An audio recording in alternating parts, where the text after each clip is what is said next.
Assalamualaikum warahmatullahi wabarakatuh. Salam sejahtera bagi kita semua dan selamat malam adik-adikku yang kucintai, yang kusayangi di mana saja berada. Apa kabar hari ini? Semoga sehat walafiat. Ya adik-adik ya. Itu harapan kita bersama. Walaupun di masa COVID-19 ini kita nggak boleh kalah dengan virus gitu ya. Kita harus lebih kuat gitu menghadapinya supaya kita imun gitu ya. Jangan lupa protokol kesehatan yang dianjurkan pemerintah, jaga jarak, pakai masker, selalu cuci tangan.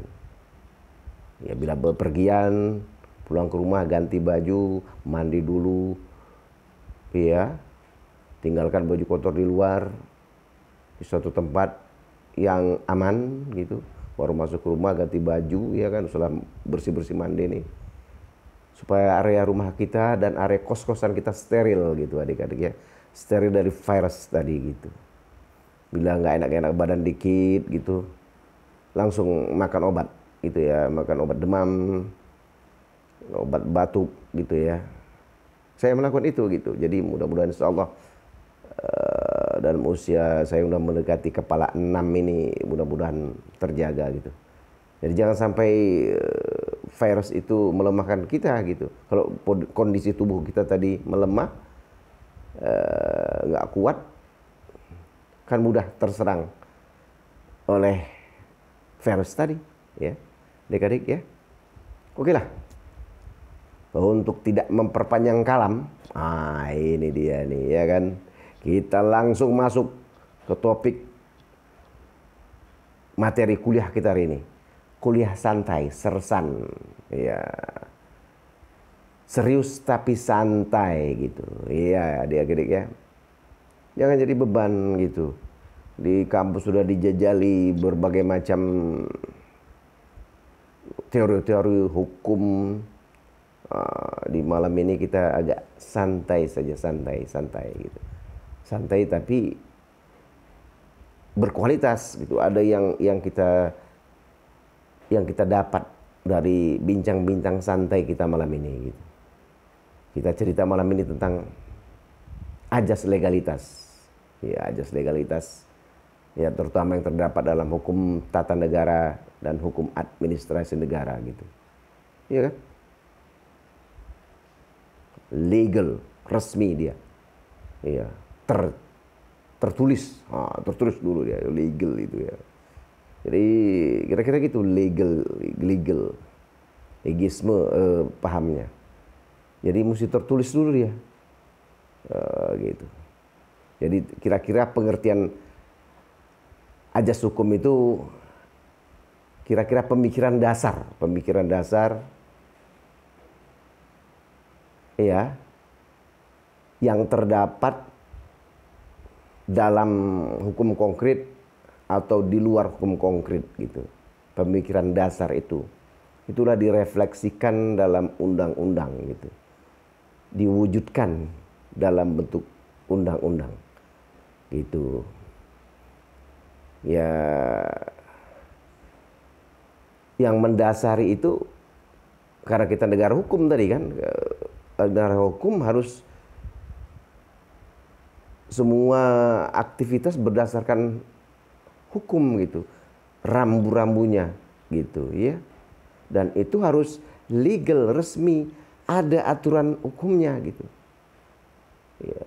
Itu didasarkan pasal 1 ayat 3 Undang-Undang Dasar 45. Negara kita adalah negara yang berdasarkan hukum tadi gitu.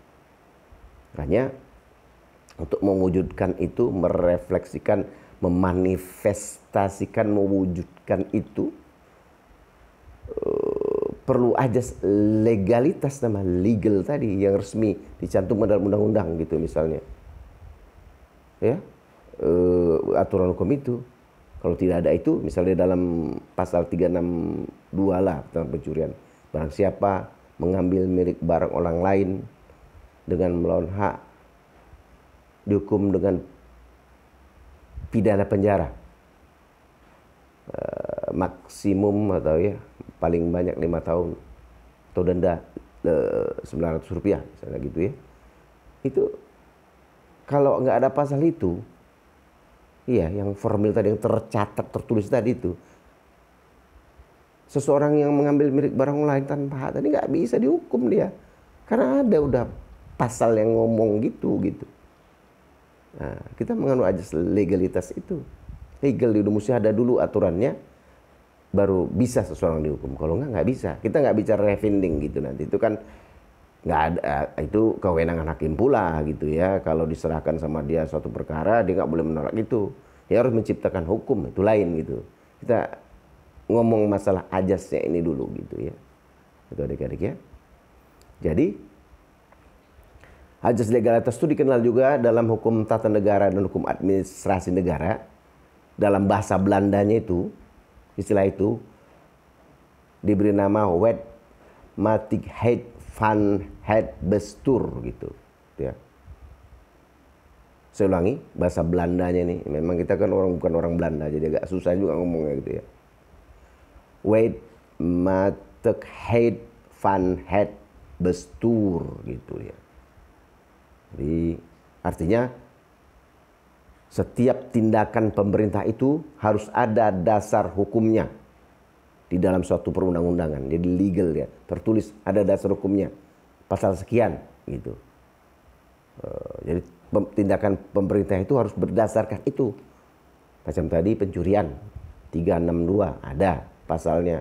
Baru pemerintah bisa mendakwa seseorang dengan dakwaan pencurian karena ada pasalnya. Kalau nggak ada pasal pencurian ya nggak bisa gitu. Itulah ajas legalitas namanya gitu. Ya adik-adik. Iya. Dan itu ditegaskan lagi dalam Undang-Undang Nomor 30 tahun 2014 dia di pasal 5 itu. Ya. Penyelenggaraan administrasi pemerintahan didasarkan, nah itu. Penyelenggaraan administrasi pemerintahan didasarkan pada legalitas gitu ya, ajas legalitas tadi. Salah satunya ajas legalitas, ada perlindungan terhadap azazi manusia gitu ya. Ada ajas umum pemerintahan yang baik gitu. Tapi kita kan bicara tentang ajas legalitas dulu. Nah, gitu ya. Jadi banyak ajas itu gitu. Ajas legalnya, resmi, legal kan resmi dia tercantum tertulis gitu ya. Itu. Jadi di pasal 5 itu ditegaskan itu ajas itu. Di pasal 5 Undang-Undang Nomor 30 tahun 2014 tentang administrasi pemerintahan ya. Gitu. Ajas itu dikonkretkan di pasal 5 itu konkret dia kan. Ngomong dia. Ajas penyelenggaraan administrasi pemerintahan didasarkan salah satunya ajas legalitas gitu. Ya adik-adik ya. Jadi itu dia. Kalau tidak ada ajas itu,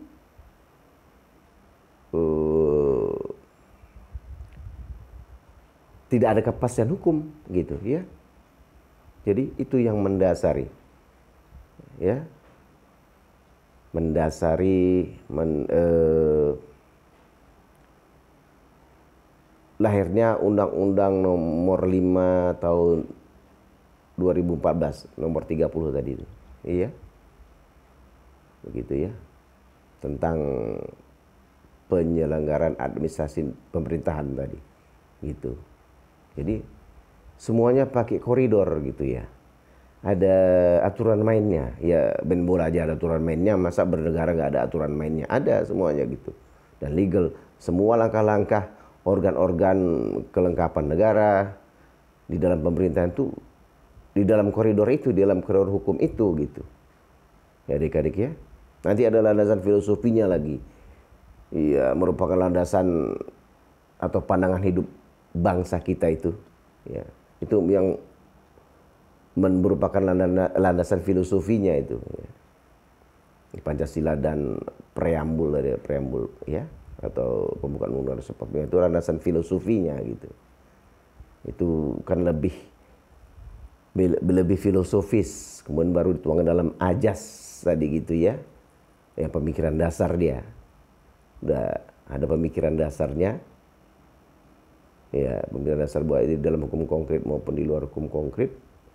Baru direfleksikan lagi yang lebih nyata lagi di dalam pasal itu, pasal 5 Undang-Undang Nomor 30 tahun 2014 tadi tentang administrasi pemerintahan. Nah, gitu adik-adik ya. Itu dia. Jadi kalau kita bicara tentang hukum, kita bicara tentang koridor, rule of the game, aturan main gitu, iya. Itulah hukum. Iya, memberikan batasan dia. Karena nanti berbenturan dengan hak dan kewajiban orang lain gitu. Setiap penyelenggara negara yang merupakan organ nih, alat kelengkapan negara itu, dia kan cuman organ daripada negara itu. Negara kan subjek hukum juga, sama dengan manusia.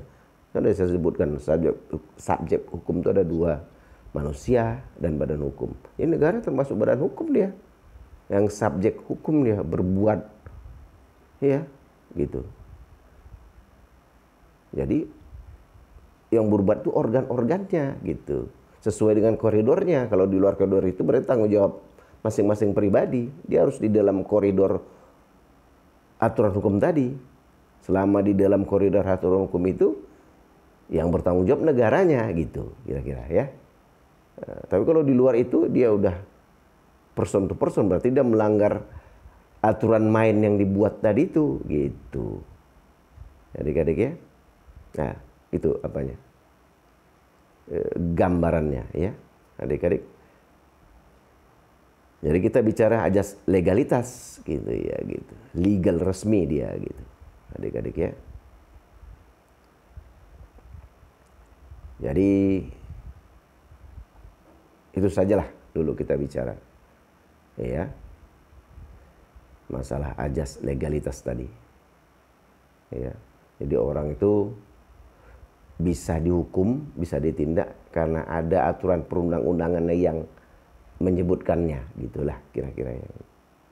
Itulah ajas legalitas. Kalau tidak ada aturan hukumnya, seseorang yang berbuat kejahatan, barang siapa tadi itu nggak bisa dihukum dia, gitu, iya, nggak bisa diterapkan suatu tindakan, nggak ada aturan hukumnya, gitu, iya. Makanya diatur dia. Nah, ada hukuman pidananya, ada hukuman hukum tata negara dan administrasi negaranya, bagaimana kewenangan, batasan kewenangan, alat kelengkapan negara itu gitu. Ya macam protokol kesehatan itu ada aturan mainnya, ada rule-nya, rule of the game-nya. Iya kan? Main bola aja ada rule of the game-nya. Nggak bisa sembarangan pegang bola di mana-mana gitu. Udah peluit dibunyikan, penyerang tidak boleh memegang bola sembarangan. Nah, kalau bisa enak aja pegang bola, waktu ditendang lawannya pegang, bawa lari dulu di depan gawang baru tendang bola gol gitu. Kan nggak boleh. Nah, itu udah pelanggaran berat tuh, bisa kena kartu merah gitu. Nah itu ada tindakannya kan, tindakan hukumnya itu kartu kuning, kartu merah gitu. Nah ini dia. Sama gitu ya, rule of the game, ada aturan main gitu ya. Jadi kita beraktivitas di dalam aturan main itu, kalau nggak mau melanggar hukum tadi gitu, kita bermain di situ gitu. Ya, tadi kan saya bilang nanti ada benturan hak dan kewajiban. Kita kan ada hak, kita ada kewajiban kita pula. Dahulukanlah kewajiban baru menuntut hak, gitulah teorinya kan gitu. Sebagai warga negara apa kewajiban kita, baru kita menuntut hak kita gitu ya kan. Negara juga yang menyelenggarakan pemerintahan itu juga punya hak dan kewajiban, apa kewajiban negara, apa hak negara gitu. Itu kira-kira di gambarannya ya Dek ya. Semoga dipahami lah gitu ajas legalitas itu ya. Jadi seorang tidak bisa dihukum kalau belum ada peraturan perundang-undangannya. Gitulah kira-kira ya. Oke. Saya kira demikian saja. Mudah-mudahan bermanfaat. Lebih kurang ya mohon maaf ya, gitu. Nah, bincang-bincang singkat kita ini sersan, serius tapi santai ya. Moga-moga bermanfaat. Billahi taufik wal hidayah. Assalamualaikum warahmatullahi wabarakatuh. Salam sejahtera bagi kita semua dan selamat malam.